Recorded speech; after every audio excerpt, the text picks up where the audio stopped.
So very good night to you. Yes, good evening to you, Dr. Fontaine. Welcome to our program, Real Talk. Real Talk has been a program introduced by the United Workers' Party, our social media program, which has been going on for the past 3 months. And so far, so good. The reviews have been good. And it's a pleasure to be on.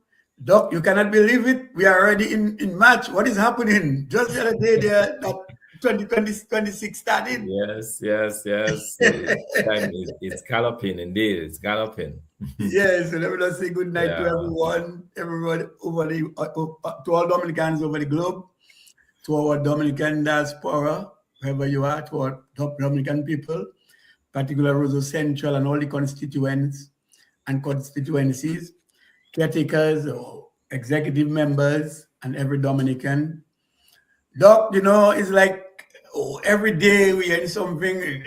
By no means, Signal Ban was wrong. Shelley and his gang, when Shelley say every day something. And Yes. we just wish that these some things could be every time good things. But in life, you have sometimes positive things, sometimes you have negative things. You have things on the upturn and you have things on the downturn.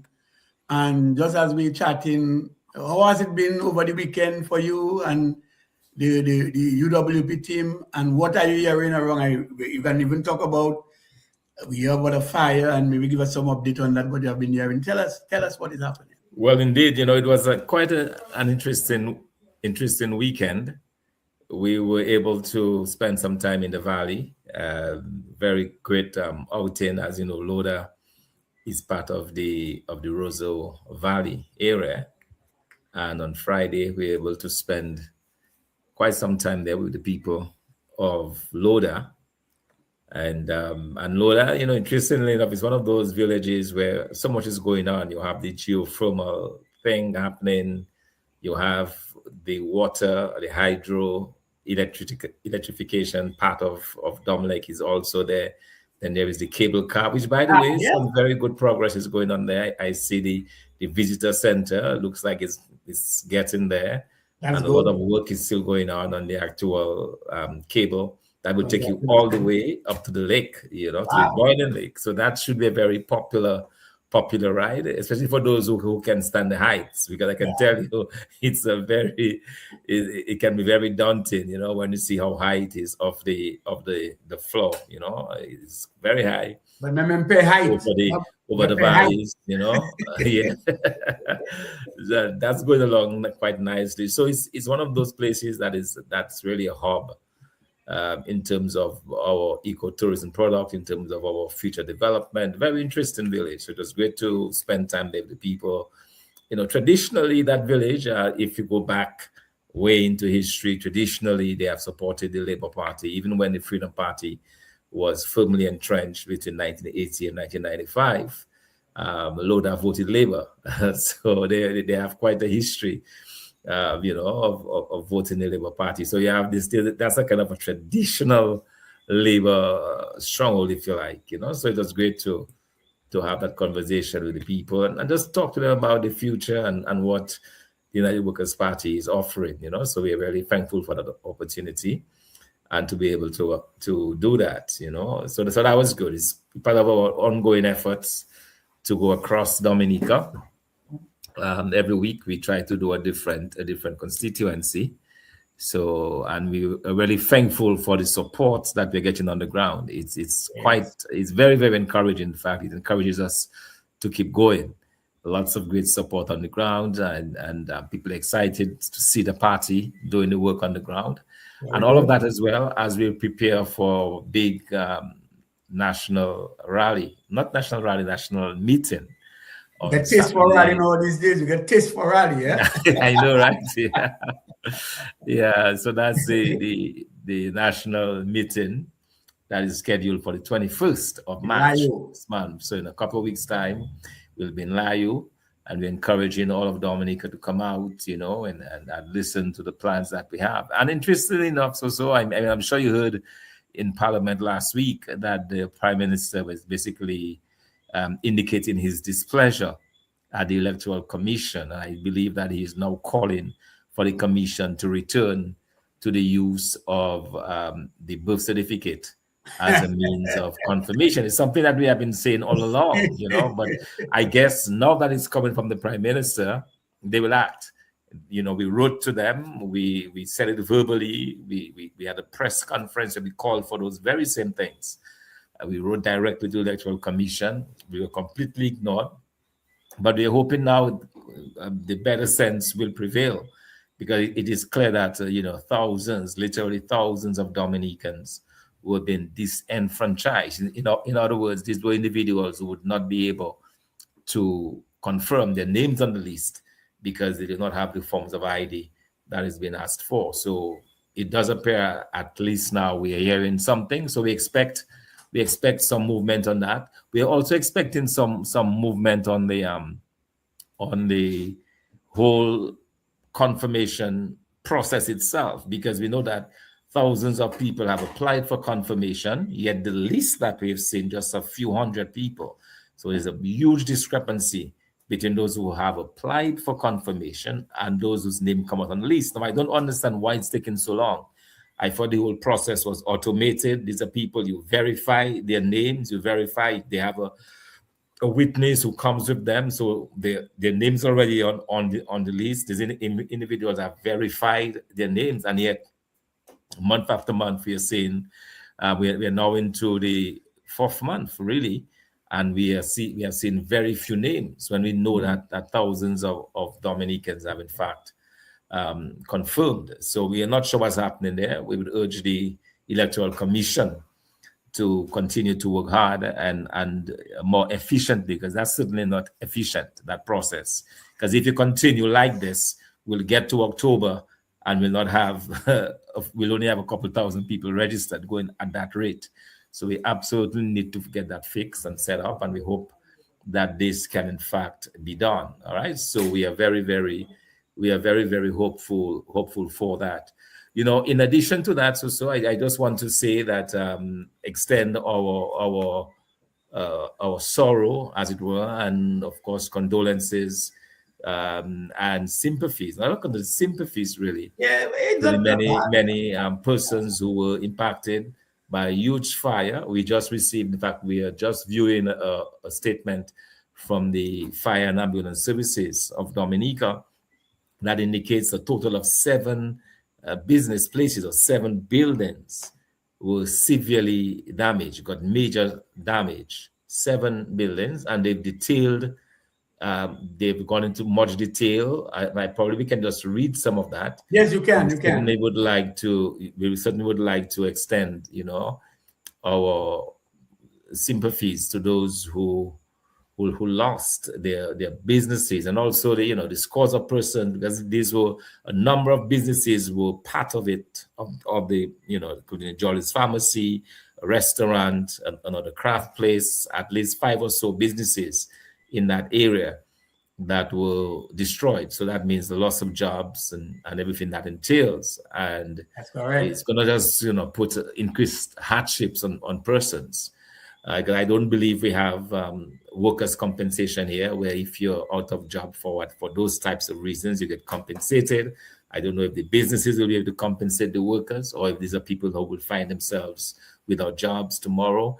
And so it's a very troubling time, I'm sure, for a number of persons. So we certainly would like to extend, just our support for those individuals who have been so negatively impacted. So it's very interesting. They gave some very, very important information. They indicated that when they first responded to the fire, there were only 9 fire officers who responded, and I find that's for that 5-alarm fire, and 9 fire officers. But that's what they said. And then later on, these 9 officers were joined by crews from Grand Bay and St. Joseph. But imagine having to drive from Grand Bay. A long distance, exactly. That's a long distance. Eventually, they said that a total of 30 fire officers were involved in fighting the fire. I still find that for that level, size of fire, that seems to me to be a small number. But they were aided by bystanders and the police as well. And I noticed that one building was saved by a very brave gentleman. Video is surfacing. A very brave gentleman actually went up on the roof and use buckets of water to pour, because already that roof was coming alight, and people were passing him up buckets of water, and he was able to douse the flames on that building and actually save that particular building. So we want to pick up the very heroic Dominicans and firefighters and others who did their best to contain the fire, because it could have been a major disaster. It was still a major disaster, but it could have been a lot worse. So we are thankful. So the buildings that they said, 7 buildings that sustained significant damage and 3 minor damage. So they said that the building belonging to Singular Blomquist sustained damage to the roof and to the siding. A commercial building owned by Conrad McIntyre, and in that there was a business place, the Oasis of Elegance, complete damage of the first and second floors with the roof caving in. So that's a major damage on this building. There was a craft shop that was owned by Conroy Allen. The roof of that one also caved in, and the building was completely destroyed. The building that was owned by Colbert Q, which housed CG United and Domlec, that sustained scorching damage to the northern side. A commercial building owned by Ken Robinson, which housed Craven Restaurant and was operated by Leuven Prosper, that was completely destroyed. Jolly's Pharmacy, which housed the business offices and the gym. These were severely destroyed by fire, while the pharmacy sustained mainly water damage. A Z1 store that was owned by tenant Waimingu. This building was also completely destroyed. The building which housed a bar, restaurant and bar, the One Pot restaurant and bar, that sustained scorching and minor fire damage. The building which houses ruins, and the ruins by is on the opposite side of the road. It's across from where the fire started. That building also sustained some scorching, as well as the Raffle building where Patty Shack is located. That also sustained some scorching on the first and second floors. So you can see it was a very serious fire, and also a Toyota vehicle was also completely destroyed. The vehicle that was owned by one of the business persons was completely destroyed as well. So that's a very serious. I'm sure the damages run into the millions of dollars, and we just hope that persons will covered and insured, and that they'll be taken care of. But I know it must be extremely painful to go for that kind of, and traumatic to go for that kind of experience. So we certainly extend our best to those who were involved in this disastrous fire last night. Yes, Doc, and that's a synopsis. But if I were to go back to where you started, just to give my little piece on the various areas that you have touched on, just as you talk about Loda now being the home of many tourism attractive sites, that has always been happening. And even before, prior to the cable car project, we had what they call the aerial tram. And the aerial tram in the past stayed about 10 years in existence, just a little above 10 years. And that project alone is to employ a significant amount of Dominicans, and something like about $2 million, had been circulated in the economy during that time. So we have always seen these kinds of projects employing a large number of Dominicans, and that even in the community itself, when people since get paid on a Friday or fortnightly, then the village itself is swinging, because people have restaurants, they have bars, they sell their drinks, people socialize. So by and large, the community of Loda normally would have its fair share in terms of the pie of the cake in that. You spoke about the Electoral Commission, and we welcome the announcement, not just by the Prime Minister. The Prime Minister have nothing to do with electoral business. Electoral business is divorced from government business. All government has to do is to ensure that it makes the necessary resources available so that the electoral office or the Electoral Commission can act independently as prescribed and stipulated by the Constitution of Dominica. What I can say, though, with respect to the tardiness, with respect to the amount of production, with respect to the ID cards, I think they should now institute what they call a production unit, whereby once the applications are made, because once you go through the application process, you get through. You get a receipt saying that you have gone through the process. All you have to do now, they will call you because they tell you do not throw the receipt, hold it. So when you are called, you have to present this receipt to just collect your ID card. What I'm saying, from the day that you did that, every week they should have what batch numbers, sign off, reconciling how many people came to apply or to make applications, and reconcile it to the amount of applications you have, and you send it down to production area, production unit to take care of that. And in 2 weeks' time or within 2 weeks, one should have his or her voter ID card in his hand. So that's a recommendation we're giving them. And as you're talking about the fire, it is very important that we take notes, because some time ago I made the point on a program, and I've made this point many times, that we've had and we continue to have what they call fire hazards in the city of Roseau. And it's no fault of nobody, because before we still have a lot of wooden houses in Roseau, particularly the residential part of Roseau. Now you have combination of residential and commercial. But what is happening is that you have some areas that are still largely in wooden structures, but they are in a derelict situation where the houses are dilapidated and they can be a fire hazard. I've made the point on many programs numerously, and I said, look, I've said on numerous occasions that the city council should get in contact with the various owners with houses with that are wooden in structure, but people are not living in them, and they should get away so that they could actually demolish these houses and get rid of the wooden materials, because these long-term materials, they have chemicals in them that if a fire should break out, they will expect a large kind of damage in Roseau. So I hope by then we can just learn from that, because notwithstanding what we have experienced, it can happen again, and so we need to really do that. So this is the problem. So I hope that lessons learned going forward, that we can, sorry, the phone is just going off. Sorry, what's happened there. We can have the city council work with the various landowners and to have those derelict houses get completely demolished and to not pose a further threat, because what we see happen, we don't want it to happen again, and put those lands into good use with respect to commercialize them. They could be used for parking lots. They could be used for merchandising, for craft selling and these things. We have made these points, little points like that, so we can go forward with it. But Doc, thanks for this preamble. I think you've done well. I mean, you're on top of things. You can see that's a man on the ground. And I noticed this morning you have also sent a message out on behalf of the United Workers' Party. I heard you actually, empathizing with those who have had loss with respect to the fire. And that's a commendable job. And the United Workers' Party, of course, is in a good position where we believe when we take the reins of office, then we'll have to look at certain things how we can help people in Roseau to actually restructure, to go and work with the city council and to work with homeowners to see how we can make Roseau more attractive place in terms of enhance Roseau, to give it the kind of aesthetics that it really needs. We cannot get that under this government. We cannot get that. They have been disastrous and they remain disastrous. But Doc, interesting, we're going to switch gears a little bit. Because so just before we switch gears, there is a query that someone raised about what you were just talking about.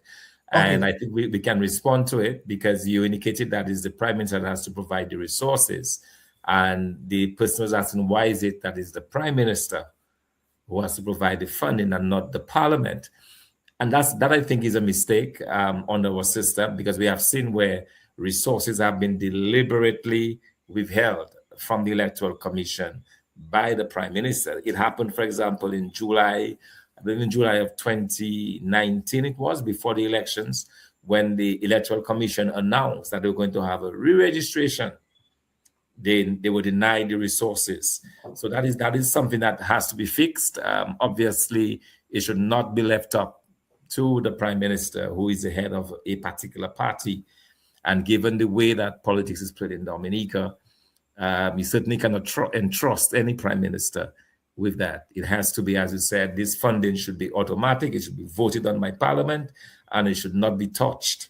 No Prime Minister should be the one to determine whether or not the resources are funneled to the Electoral Commission. So that obviously is a flaw in our system. and Yeah. something that must be fixed. Just put Yeah, that and just to let the person know that it wasn't a mistake, I'm correct when I say it's the government right now, based on how it is, to finish them with the money. Remember, to when the exercise was given to Sir Dennis Byron, he was given a consultancy to do the necessary framework and development of it, and to do the certain amendments. And so he actually finished the exercise. Most of what he recommended really didn't come in. Some of what came in. But then remember, it is the government now had to finish them with the money to actually get the machine and to put things in order, the staffing system. And it really should not be the case. It should be generating its own money. And I think, yes, you are correct. But as we speak, I'm not saying anything wrong, because I can tell you person right now, that is how it is, and it should not have been. That's why I said earlier, forget Mr. Skerritt. I don't want to hear about Mr. Skerritt. It's the Electoral Commission that is given its own rights, its independent rights under the Constitution to execute and implement its program, notwithstanding the government is the one furnishing the necessary resources to let them go forward. They have no allegiance to government. They're supposed to be an independent creature of the Constitution, and so they're supposed to operate independently. So that being clarified, we get the point, and Caller, you're right. It should not have been the government. It make it be the government as if it's he, but they're not fixing it for him. They have to fix it for the people, not for him. But Doc, we are moving away now a little bit from it. Notwithstanding all of the problems Dominica have been experiencing and what we are going through, and we just talk about a fire, we already touched on that. It even, bad economy, that situation even dire. But yeah, what is happening to us? For some time, you have explained well to the Dominican people, and you have been on this issue from the time, from its inception, when the U.S. government gave our government here some benchmarks. They had to meet certain measures with respect to the CBI, and subsequently, because they had not met it within the stipulated time, then some sort of measure came about, and it seemed to me that they are still non-compliant, and that is why we are still continuing to suffer from it. And when the proclamation was read, Dominicans suffer with respect to not getting visas at the time. Now we are hearing Dominican Antigua, only Dominican Antigua in the Caribbean so far. I haven't read anybody's, and you'll explain that to us. Right now we are in that they are only going to be allowed, these two countries are going to be allowed to get 3 months visa with a one entry, which means that if you happen to be successful to get a visa from the U.S. Embassy, you'll get a 3 months visa, but it's a one entry, which means if you have to go back again, you'll have to reapply. Doc, can you? Yeah, but you should also add, it gets worse. You also have the bond that is attached to it. You're coming to Anywhere that. from You want to 5,000 to explain? You are going to explain. I'm 15,000 going to leave it for you to explain. US dollars. I'm So saying it to makes you, it, I'm saying to yeah. you, what do you make of that, Doc? Moving from one point where we've been penalized. I'm talking about the citizenry. Generally, I call it a sort of penal measure on us, because the government side, they can travel under the Geneva Convention as diplomats. They can go anywhere they want. They will get that kind of accommodation. What about the ordinary citizen? What does that spell for the ordinary citizen of Dominica? Look, when you thought it could not get worse, it has just gotten worse. I mean, a freeze or pause on visa applications is one thing. But now to move beyond it and say, well, we're no longer going to give Dominica and Antigua 10-year visitor visas and multiple entry. You're going to get, as you said, 3 months visas, single entry. It means every time, if you're a businessman, you have to travel several times to the US. Each time you want to travel, you have to go to Barbados. That has its huge costs already, because remember, to get to Barbados, a return ticket from Dominica normally is close to $1,000, a return visit, a return trip. So that's $1,000, let's just say, because you have accommodation. So let's just say, for argument's sake, just to go is $1,000. Then you have to come up with between $5,000 and $15,000 for the bond, and you have to do that multiple times. That's a huge burden. But what is striking in all of this, and when I heard this, I could not believe. I had to listen and read the document again a second time and a third time to really see that's what they were saying. I thought that only applied to visitor visas.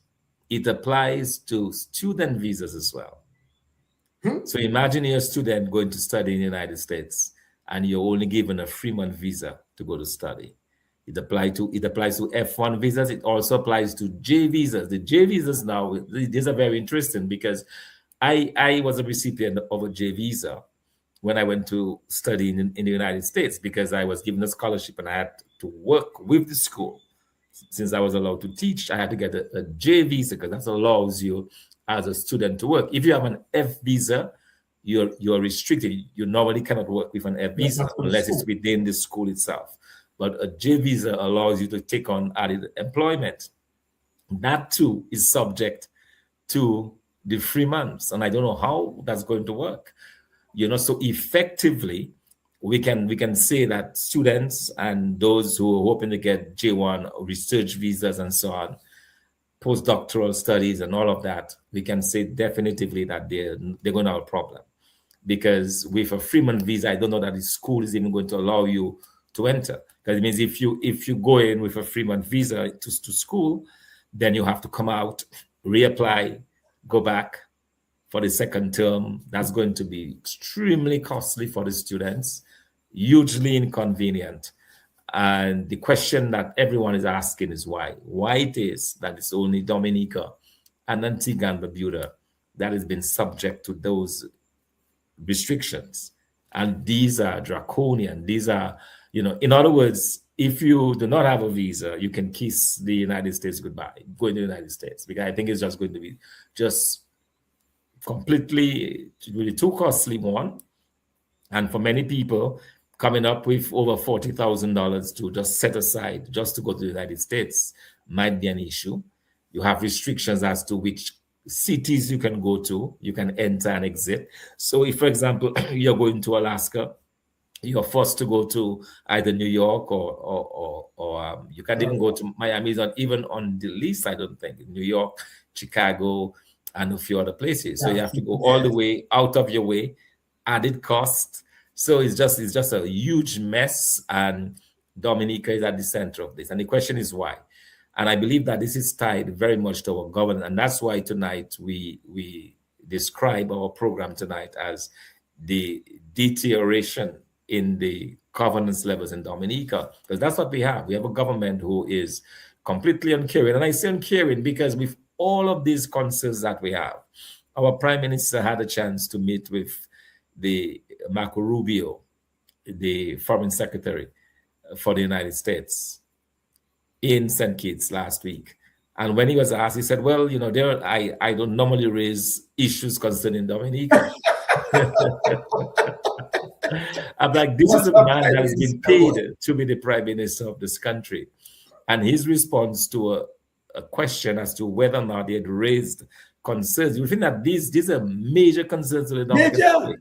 Sick people not being able to go to the United States, students not being able to travel to the United States, the fact that green cards have been suspended, the fact that the whole visa process is now suspended.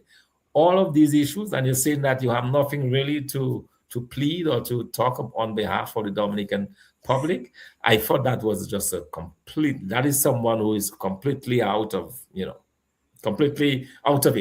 Let's just be blunt and say it as it is. The Prime Minister completely out of it to say that he has nothing really to raise on the behalf of the people when you have those major issues. I mean, you're talking about the United States, where 90% or between 90 and 95% of persons who travel from Dominica travel to the United States. So this is not insignificant.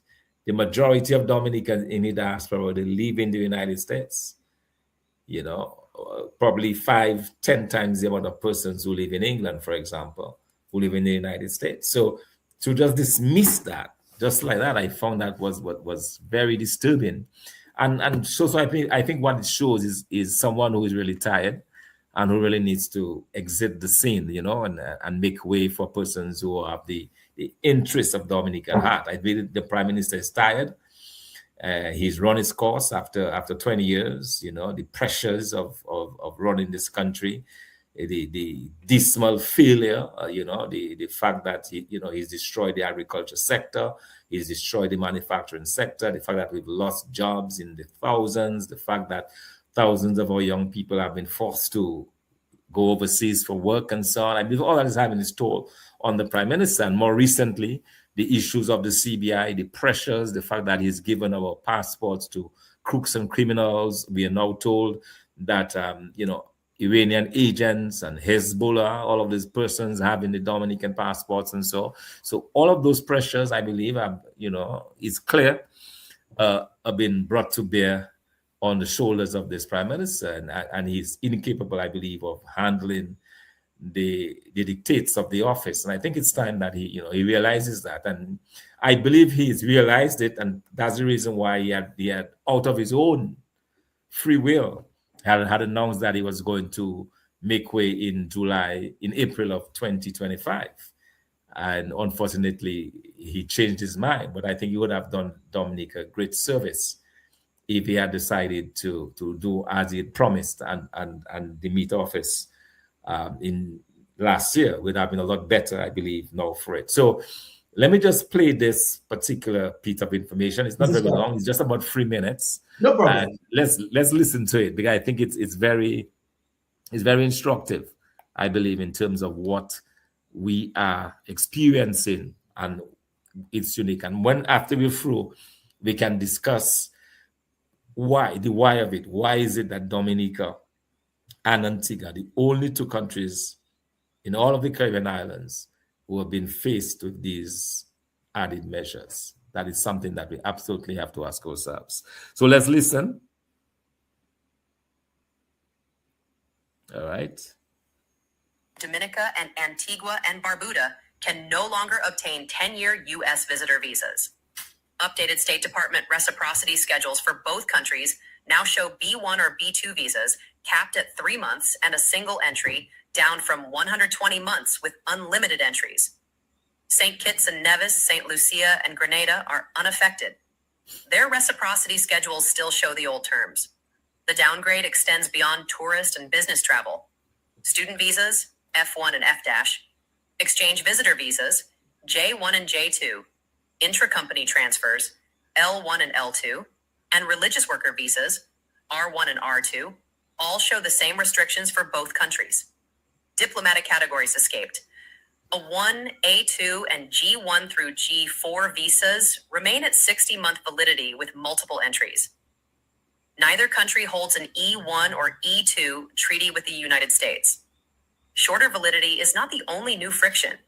The U.S. Embassy in Bridgetown, which handles visa applications for all Eastern Caribbean states, now requires that approved B1 or B2 applicants from both countries post a bond of up to $15,000 US. Consular officers set the amount at the interview. For someone who once held a decade-long visa and paid a single application fee, the arithmetic has changed entirely. Every trip means a new application, a new bond, and another appearance in Barbados. No official State Department statement links the reciprocity change to President Trump's December 2025 proclamation, which imposed partial entry restrictions on 20 countries. Reciprocity is supposed to reflect how foreign governments treat American travelers, not Washington's policy concerns about those governments. But the timing makes that distinction hard to maintain. Antigua secured a partial reprieve before year-end. Washington agreed to honor visas issued before December 31st, 2025. Dominica has no such arrangement and has faced the full scope of restrictions since January 1st. On January 21st, 2026, the Trump administration froze immigrant visa processing for 75 countries on public charge grounds. All 5 Caribbean citizenship by investment nations were on that list. None of this arrived without warning. A State Department memo in June 2025 placed 4 Caribbean CBI jurisdictions on a draft travel ban list, giving them 60 days to address concerns about passport vetting and residency requirements. Caribbean prime ministers fought back publicly, defending their due diligence standards while pledging reforms. St. Kitts responded with mandatory residency requirements for CBI applicants. Antigua signaled it was considering extending its physical presence requirement from 30 to 90 days over 5 years. A 180-day review cycle written into the December proclamation allows restrictions to be modified or lifted if affected countries improve screening and information sharing. no rollback has materialized for either country. Neither the government of Antigua and Barbuda nor the government of Dominica had issued a public response to the reciprocity change at the time of publication. This episode first appeared as an article. All right, so here we have it. So very, very telling indeed, you know. Yes, I was going to react. I was going to react to that because, Doc, that is very serious. This is not AI generated. This is real news, and we've heard that Dominica particularly has not given any response to this, and these actions which have been taken by the US did not come without notification or notice or warning, which means that the government knew and they knew for why. But Doc, don't we have diplomatic missions overseas? Where is the ambassador to the UN? Have we heard from him? Why? Is the Prime Minister, does the Prime Minister know something that we Dominicans do not know and is hiding from us? Because Doc, it cannot be the United States wake up tonight, wake up next morning, they go sleep tonight, wake up next morning and come and impose those kind of measures on a country. No, there is something that is in this thing that the government is aware of. And I notice, I don't want to speculate, but in the absence of information, one is left to speculate. And so I'm speculating now. Since the abduction or arrest, or how you want to call it, of Maduro, right? I suspect Mr. Maduro may be saying more things and implicating more people I don't know. But it appears that is the biggest thing after the arrest of Maduro that Dominica has faced. Now, Dominicans always had their dream, collect their little money, and by every year, every 2 years, take a little trip to the United States, make their little barrel. Make their little barrel come down, they only take a trip, they satisfy, they go about. Are we now trapped because the economy is not doing well, right? And Dominica's programs are now given to more foreigners than Dominicans themselves. Dominicans are second-class citizens in their home, and I'll be reading some of the comments from the audience there in a while. But just tell us, is there some minister no? He's not telling. We have not heard from the Department of Mission. Please, case in point, for example, the to the UN ambassador to the UN. What is going on?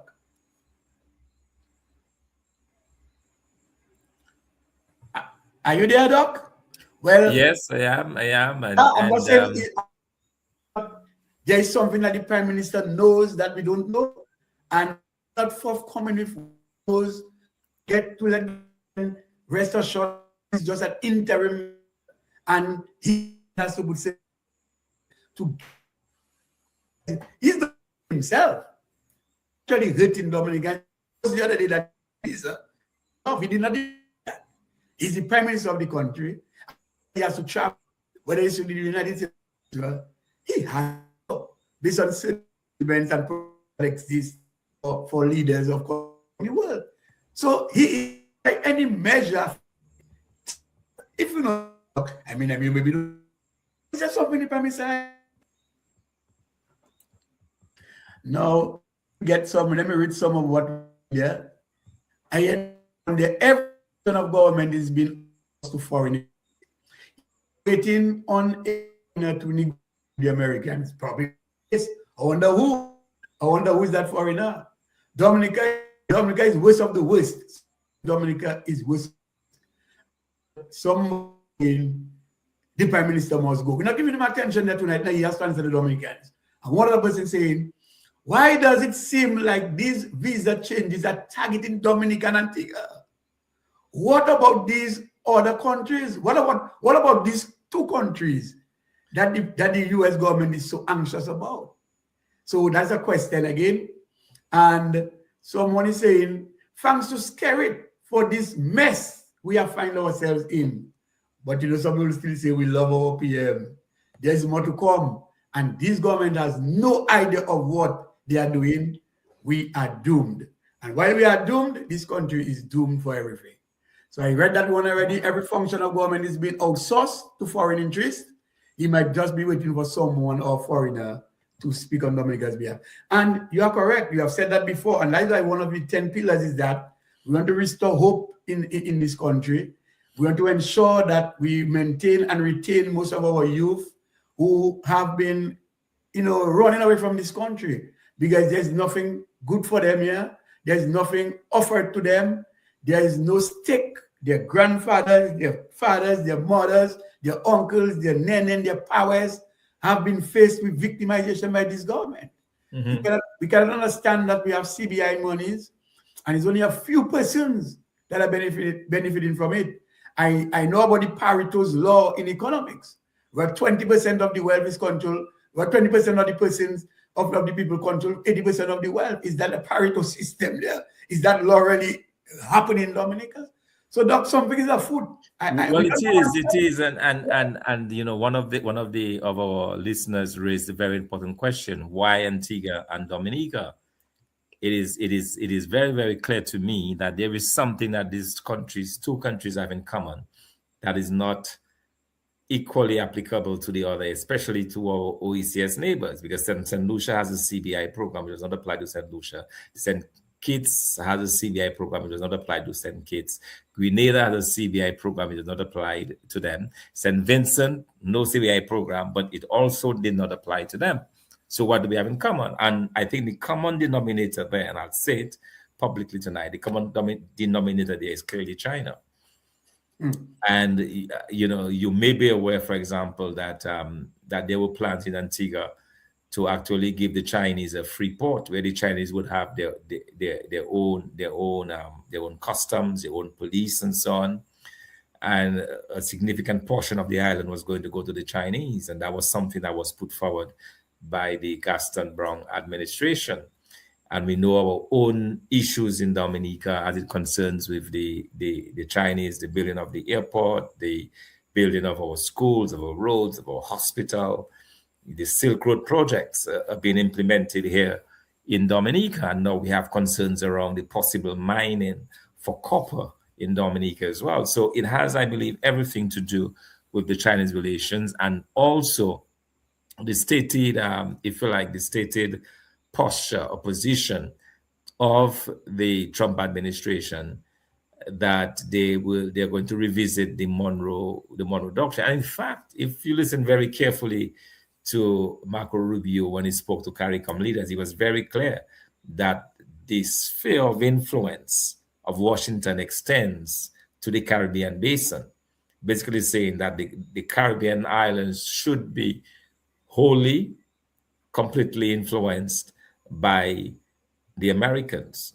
That talks to American hegemony, the fact that the Americans are not comfortable with another power, especially a competing power as China, playing in their backyard. And they've been very clear. You would recall, for example, that they told Venezuela very clearly that they must get rid of the Chinese in Venezuela. It is possible that same message was, I say possible, I don't have the proof of it. Yeah, that very same message was delivered to the governments of Dominica and Antigua and Barbuda. And in the absence of any positive response, we have been punished. The problem about that is that the public, the general public, are the ones that are paying the very severe burden. I mean, imagine our students who for generations have been benefited from study overseas. The US arguably has some of the best universities in the world. I was very fortunate to be able to attend one in the United States. And imagine now, I would not be able to do that if I was looking to go to study right now.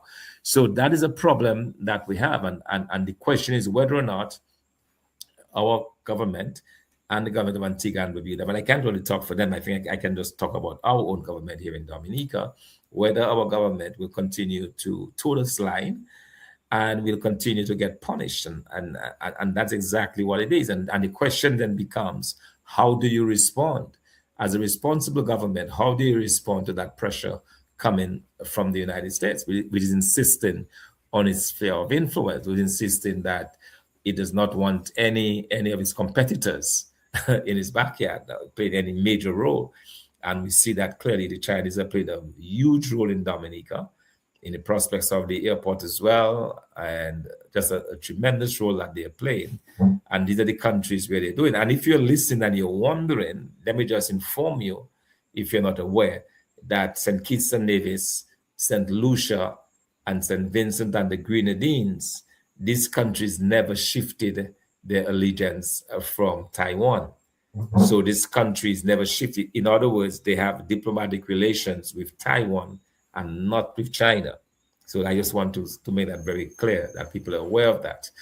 That those three countries, again, St. Lucia, St. Vincent and the Grenadines, and St. Kitts and Nevis, these three countries do not have diplomatic relations with China. They have diplomatic relations with the Republic of China, which is Taiwan. Right. And, one would argue, and look, somebody does making the point that probably you have good universities in Europe, and maybe that's one of the other areas that we probably need to exploit to see whether or not. But the point is, according to you, the long outstanding relationship where we have been given scholarships for students from Dominica to enter universities in the United States that we were talking about. All these things are affected. Indeed. So, and I mean, I'm smiling at one of, because I made a statement. I said that the US is one of the best places, and this person is saying that is nonsense. But the reality is, the overwhelming majority of our Dominican students study in the United States. So if it's not among the best places to study, why it is that our students continue to go there? Right. You would think that we would want to go to where we have the best schools, right? That's right. And it is clear. I mean, the US and that is in fact the case. Some of the best universities in the world are located in the United States. I don't think that's even a point to argue. Right. And I will speculate as you have been doing, because in the absence of information, one is left to speculate. And I don't think we should be accused of speculating since we do not cross lines. I can say too, Dominica has an MOU with China, and Dominicans do not know what is in this MOU, because I don't think or recall the government ever had any meeting around indicating or telling Dominicans, whether it's in the parliament or outside of the parliament, that look, we have an MOU and it spells out 3 main area, 2 main area, or there are certain pillars that we have to meet and objectives.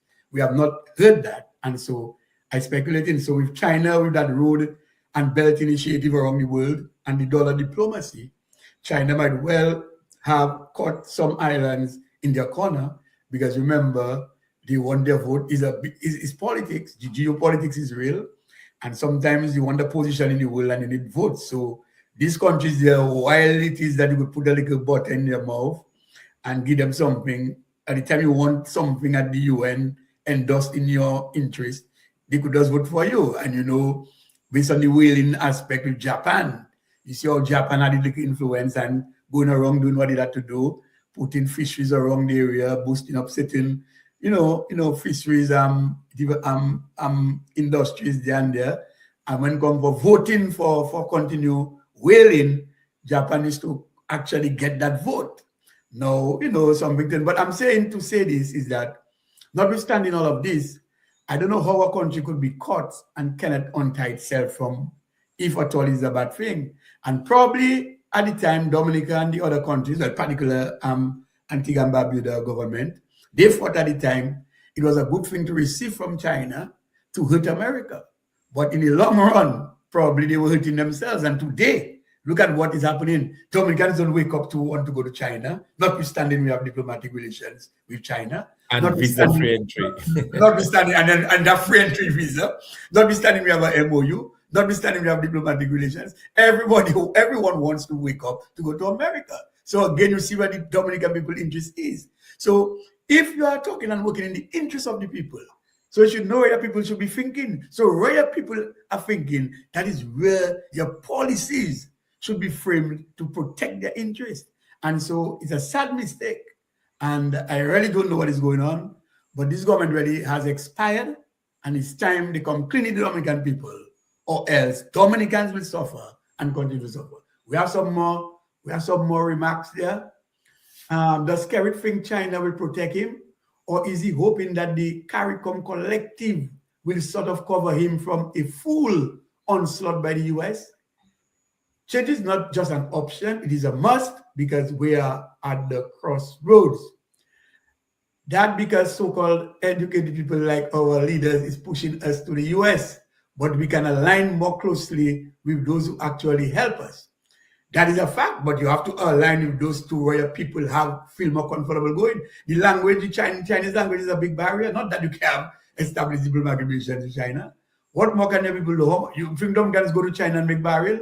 You know what it is to ship a barrel from China to Dominica? You'd never You know, see it I today. mean, you know, we talk about that, but let's just talk about the Chinese relationship to Dominica. I Right. mean, this individual is suggesting that we should actually be pushing to countries that help us. The question is, are we getting enough help from the Chinese? We import millions of dollars of Chinese goods into Dominica. What's our trade balance? Do we export anything? Are the Chinese buying anything from Dominica?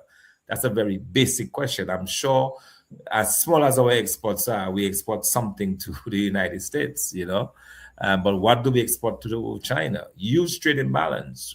You know, here in Dominica, the Chinese entrepreneurs and small business owners have taken up practically all of the retail space that formerly our retailers, indigenous Dominican retailers, occupy. They've taken over that space almost completely. Every other shop in Roseau is owned by a Chinese. So the question is, are they truly helping us, or are they helping themselves? So they're taking away from And us. I don't blame them. I don't blame them, because we have not done enough, I believe, within the government to push strongly enough for our own people. I'll give you a very good example of that. I remember a few years ago, myself and Mr. Linton, we went to visit the then Chinese ambassador. And when we were talking to him about when the United Workers' Party getting into office, that was before the 2014 elections, and that has stayed with me all of those years. And we were discussing the whole idea of, you know, using or exporting to China. In other words, having the Chinese take our products. And the Chinese ambassador told us that, for example, he loves the coal pot soap. And every time he goes back to China, he takes a couple cartons for his friends that he gives as gifts to his friends. So we said, no, we need more. We want it to be where China actually opens up that option, the opportunity to allow our soaps and other products like that to make it into the Chinese market.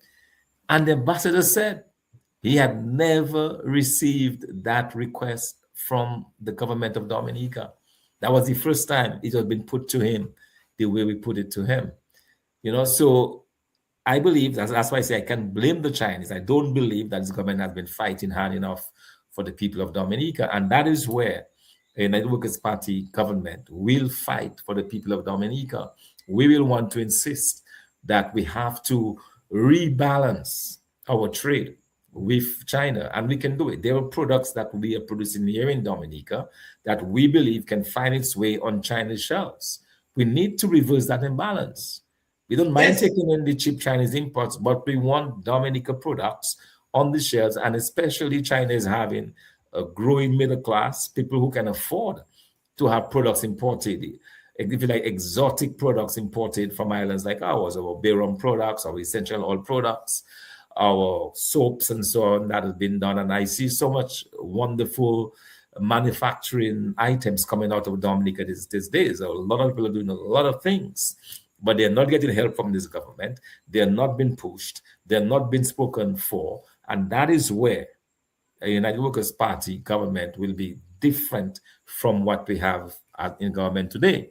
We will push hard, Soso, very, very hard to have our products in China. We'll push very, very hard to be able to provide the support for our businesses. And that is one of our 10 pillars, the development of a manufacturing sector. When we manufacture those goods, we want it on Chinese shelves, and we will push very hard for that. We have to reverse this imbalance. It cannot be this one-way traffic, you know. And even if you take the cost of the stadium, the cost of the hospital, which is where the two things that they funded, because we funded our own roads, we funded the state house and so on that they built. I believe we are funding some of the schools that they are building. So if you take the cost of those things that they've built and weigh it against our imports on a yearly basis, we're still in a huge imbalance, and that needs to be corrected. And that is what we will do as a responsible government. Yes, and we're going to work real, real hard, and we trust your judgment, because you are not in government, and every week you ensure you remove the wastage in some farmers' field based on the amount you take the capacity for the market. You're actually in business where you remove some of the wastage that most of the products will have stayed in the field and you ship it out. You're not in government, you're doing that. I don't want to see when you're in government running the show that things are going to happen. And I agree with you that, we have to now agree that, yes, we have established diplomatic relations, but now we should be talking about establishing trade relations. And there's an opportunity for Dominica to get into the trade aspects of its relationship with other countries, including China and elsewhere. And by the way, so far, I can tell you, while we're talking and we're talking China, we have done more of our exports into the US market. Even Dexia was shipping dashings to the US. So, by and large, in St. Thomas and the places there, we still send much of our agricultural produce to these countries, US-based countries. So again, the benefit of our people, you could see where the benefits are really striking from the US countries. And there's nothing against China. China is a superpower. But if we can establish trade relations with them and have many of our products from Dominica shipped to China, then it wouldn't be a bad thing. So there's another thing saying the Americans are patiently waiting for Skerrit to exit politics to be dealt with for his alleged crimes against Dominica, and that's why he's desperate to cling on to power. Skerrit has to answer to the Dominicans one day, and he must answer, though. He must answer because accountability is what a reckoning. Oh yes, all the time is a reckoning that, and absolutely.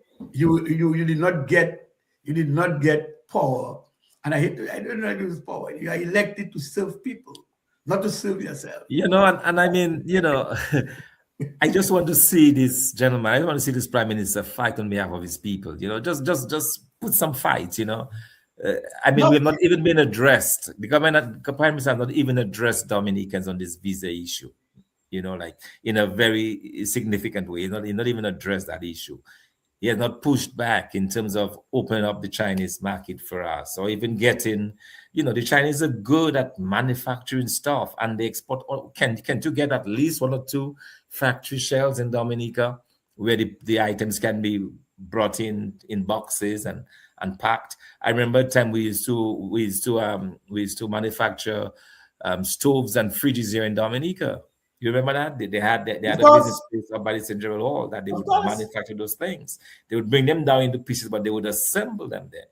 The Chinese are good at this. You mean you cannot negotiate to have one or two factories here in Dominica that will employ several hundred people that could do that, so that you cut off the cost of transportation and you'll be able to sell to the other Caribbean islands? I believe this government has simply not been fighting hard enough on the behalf of the Dominican public. And that's the reason why the Dominican public must understand that the next election, if they're going to get out of that rut that this country is in, that they have to vote out this Labour Party. That's the only way.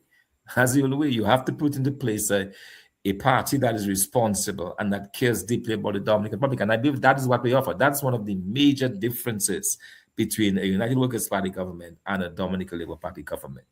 We care about the people of Dominica. We'll fight on behalf of the people of Dominica. Where there are now no opportunities, we'll create those opportunities. Where there are now no roads, we will open those routes that we can, increase our trade, increase our manufacturing, put people to work. If you have that mindset, you will get things done.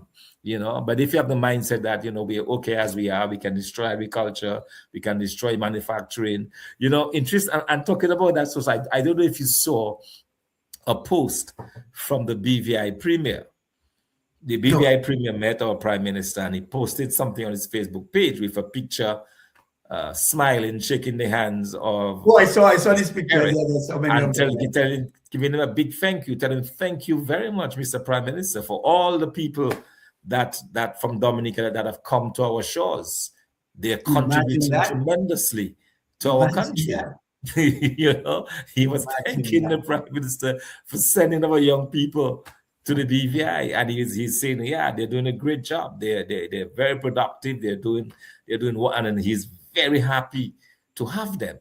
These are young people who we need in Dominica, and that's why, coming back to our 10 pillars, that is one of our major pillars to attract our young people back to Dominica. And how do you attract them? You attract them through the creation of jobs, creation of opportunities, because the majority of those young persons, when they go to the BVI and other countries in the Caribbean, they do get opportunities to work. So we're going to create the opportunities here in Dominica. They'll go to the BVI, but they'll go on holidays because they're getting good paying jobs here in Dominica. And that is what we want. We are going to attract. That is a major part of what the United Workers' Party plan. We are going to attract our young people back to Dominica because we need them working in the factories. We need them working in the manufacturing sector, in our essential oil industry, that we can build a unique essential oil industry with all of the patchouli, the bay leaf, the the lemongrass, the vetiver, all of those things that we have here in Dominica can build a world-class essential oil this industry. We want to young people. In other words, so we want to mint a few millionaires in Dominica. That's right. Because we believe we have the resources here in this country that can provide the opportunities. What has been lacking over all of those years is the lack of foresight, the lack of vision of this government. Right. So now that we have a United Workers' Party government that has the vision for what needs to be done, the resources are there. We just have to find a way to get this into the hands of individuals overseas. And we will do that. We will get our young people back in Dominica, and they will thank us for it, because that is a major, major plank of our 10 pillars. Yes. Keeping our young people in Dominica and causing those who are working overseas to come back to Dominica in large numbers. We believe that will happen, and that's why we're excited. That's why we're doing what we're doing. So great excitement about the future of this country under a United Workers' Party government. Yes, a bright future ahead. And one person is saying there, we don't want to hear about problems, we want to hear about solutions. And you have been giving solutions here. I'm thanks for that, caller. You have actually, that's a great point, and you have been hearing solutions, not just tonight, but you have been hearing solutions all along. Someone is saying there, we in Dominica need a non-partisan government because our loyalty should be to country, not to party colors. Too often division holds us back, while real issues, jobs, healthcare, and agriculture are problems. Yes, but caller, you have to understand the Constitution allows for political parties to participate in a democratic process, which we call elections. And with that, the party that attracts the majority will govern. So until that system changes, then your point is good. Maybe it can be worked out in the future. Look at it. Could be a debate going forward. But as we speak, that's how we are allowed to operate based on our Constitution. And somebody saying there again, oh, I have a big one there. Dominican believe that the Chinese are lending money out of the goodness of their heart. Our governments are clinging to the Chinese because they are money. They are money without regulations. The US and other institutions carry strict regulation with the money they give to mitigate government corruption. China doesn't care about that. The view that China is helping is a very myopic one, in my view. Doc, your reaction? Yeah, I mean, my problem is not what they're necessarily doing, but what more can be done, And I believe that at the end of the day, a government is responsible for looking after the interests of its people. So I don't blame the Chinese. They have a huge population. That's one way that they control the population, get them out of China and in other countries. That's fine. I have no problems with that. Okay. I, as a Dominican, I want what's in the best interest of my country. And what's in the best interest of Dominica is to ensure that we have a manufacturing sector, to ensure that we have an essential oil sector, a water industry, that we can be manufacturing goods and that we can export. And one of our trade partners in terms of exports will become the Chinese. That's what I'm interested in. At the end of the day, if we can establish that, then we'll be doing well by our people. So it's a question of working on behalf of the Dominican public.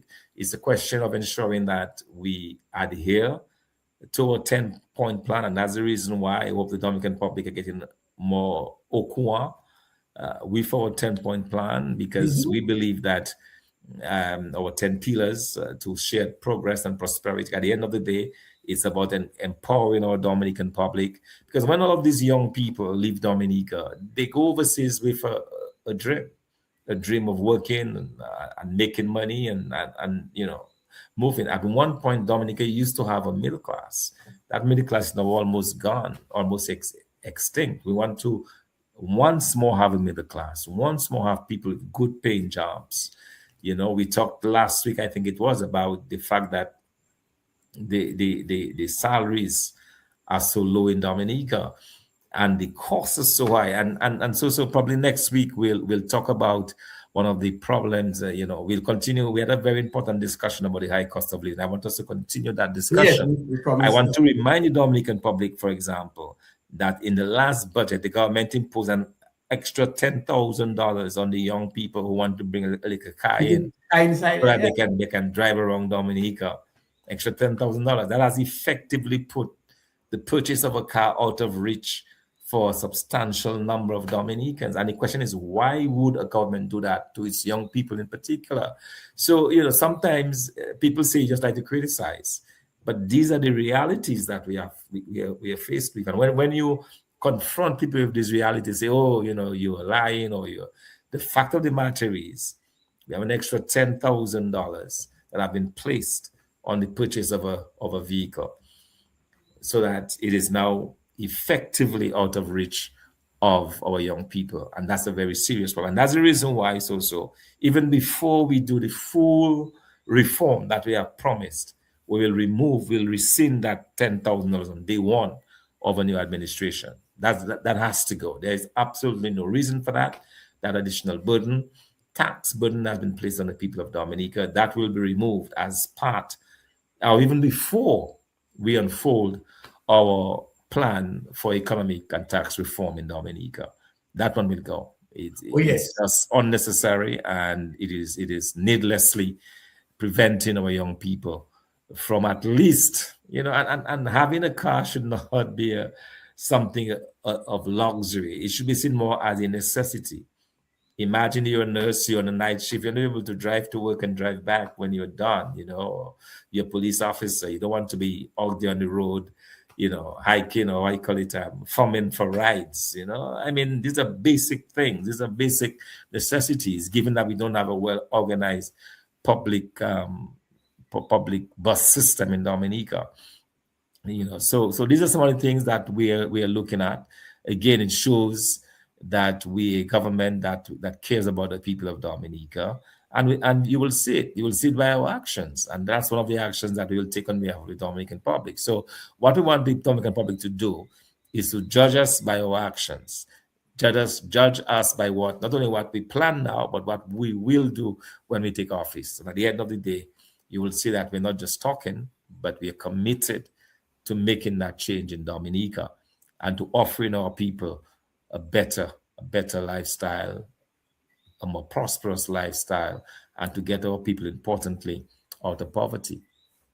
Yes, you could not have said it better, and that brings us to the end of the program. But before we put the final curtain down, one person is saying that we have a catastrophic problem in Dominica, where our people are living by the hundreds for neighboring islands. You have just mentioned that, and that is what we want to curtail. We want to make sure if most of our productive people are here and pushing the work, then we can be productive, we can get results, and we have to be results oriented.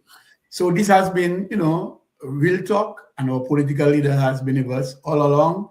And we have to say, thank you, political leader, for your time. You are really steadfast. You are not relenting on the promise to save Dominica, to ensure that we all have shared prosperity, and we can equally live a life without having to seek alternative employment elsewhere, because we have enough resources in Dominica that could keep us afloat. So for your time, let me thank you for the work that you do. Let me thank the United Workers' Party. Let me thank those who have been participating. Until next time, we say this has been Real Talk. Till next week, may God bless. Have a good night. Good night. Good night.